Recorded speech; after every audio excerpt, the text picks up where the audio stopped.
Thank you for joining me, everyone. Charles Moscowitz here.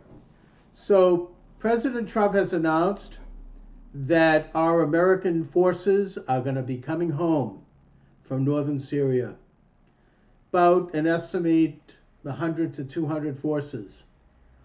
And that Aragon from Turkey will be in advance notified that kind of a green light toward creating a buffer zone on the northern border with Syria, with understandings that our Kurdish allies will not be in any way molested in the process. Now, that remains to be seen.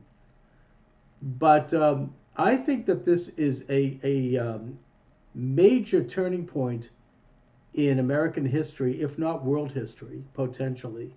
Now, I don't know anything on the inside. I'm just some poor schmo here in Boston commenting, so I don't really know what I have access to inner workings of our government. I can only go on what I see.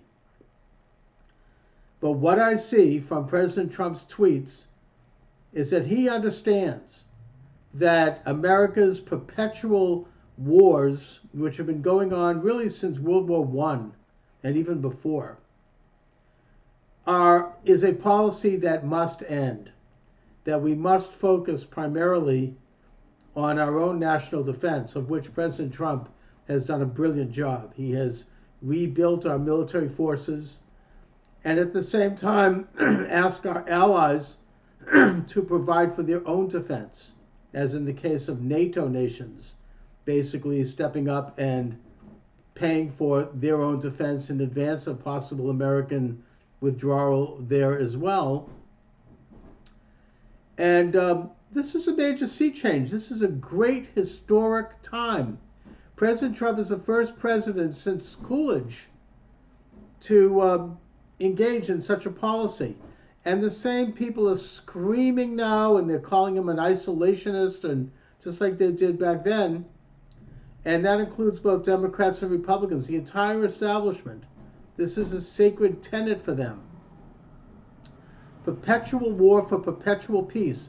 It was the name of a book by historian Harry Elmer Barnes, which was very influential on American establishment thinking after World War I. I think it was published actually in the 1950s, but he was a major thinker who became sort of a court historian when, after World War I, there were several people who kind of spilled the beans on America's inappropriate involvement in that war, and that the establishment at that point realized that this had to change.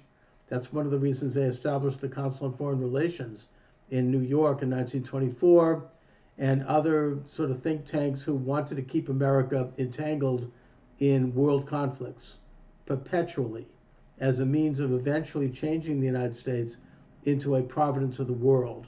These people are virtually religious believers in this idea of world order as some kind of a virtuous development by which world peace will somehow jump out and become manifest in a one world government.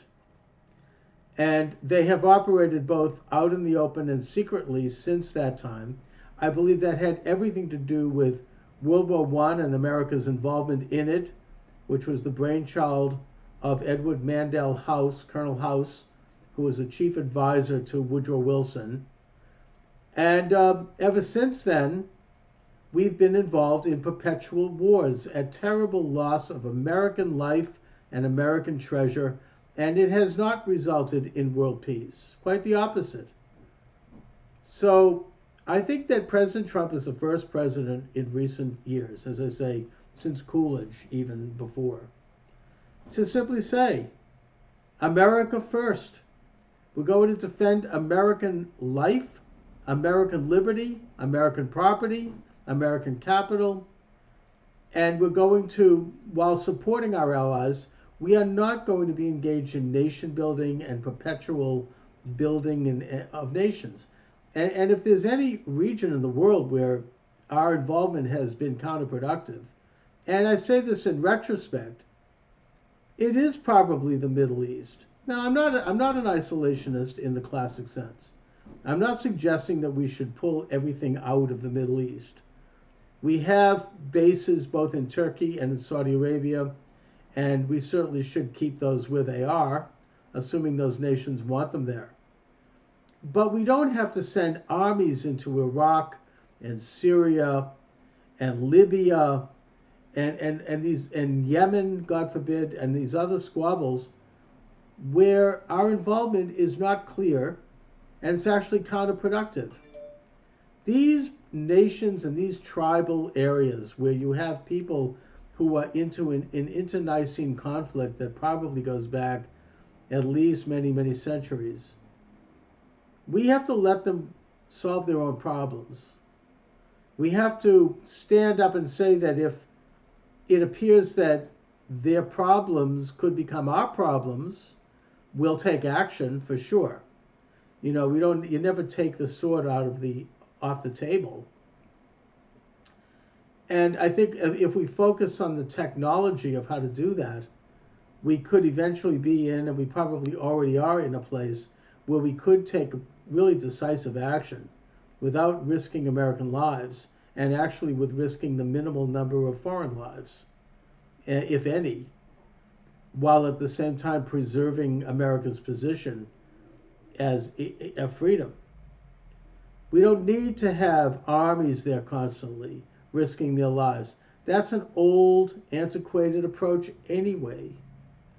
We need to be technologically and militarily the best, and then defend ourselves first and support our allies through means other than by sending in our armies and fighting. Now, what about the practical aspects of this move by President Trump? First of all, the shrill media that's screaming that Turkey is going to massacre the Kurds and it's going to open up ISIS prisons, that remains to be seen. I doubt that. Let's take a step back and take a look at who's saying this. These are the same people that were screaming about weapons of mass destruction in Iraq, which turned out not to be the case. And I remember the rhetoric back then. When they drop a nuclear cloud on New York and these horror stories and these scare tactics. We need to step back and keep an eye on it and wait and see. Because I believe that Turkey, as an American ally and as a member of NATO that has nuclear bases from the United States on its territories, is not going to risk pissing off the United States by going in and willy-nilly massacring people.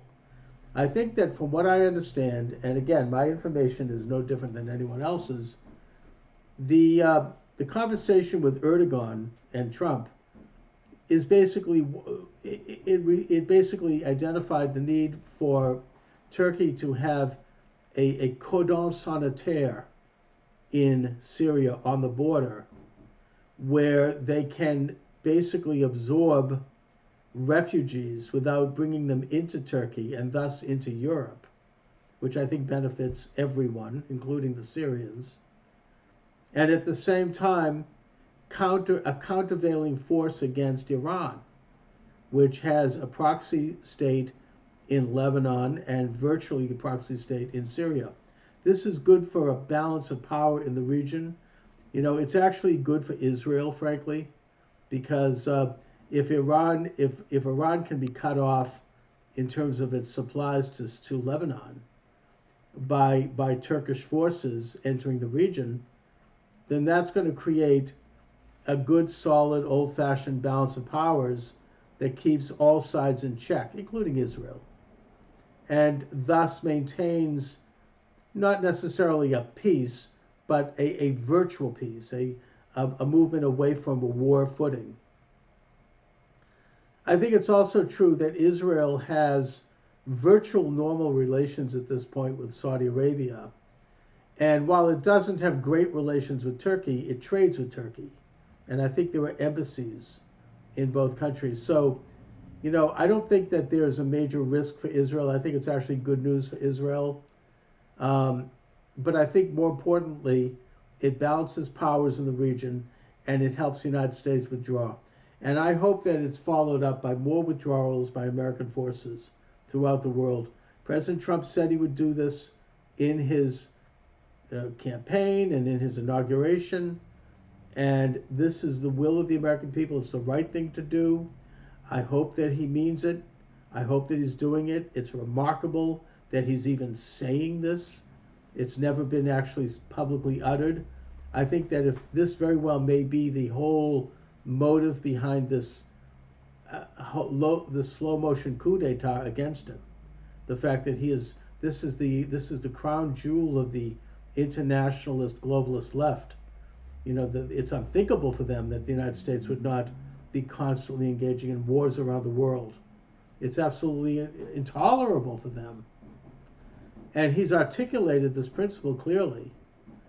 You know, the old-fashioned left, I remember during the Vietnam era, take our troops home, de-escalate, right? Remember that? You know, all the great songs from the 60s, you know, about de-escalating and stopping the war and all that. Well, now we finally have a president who is trying to do just that.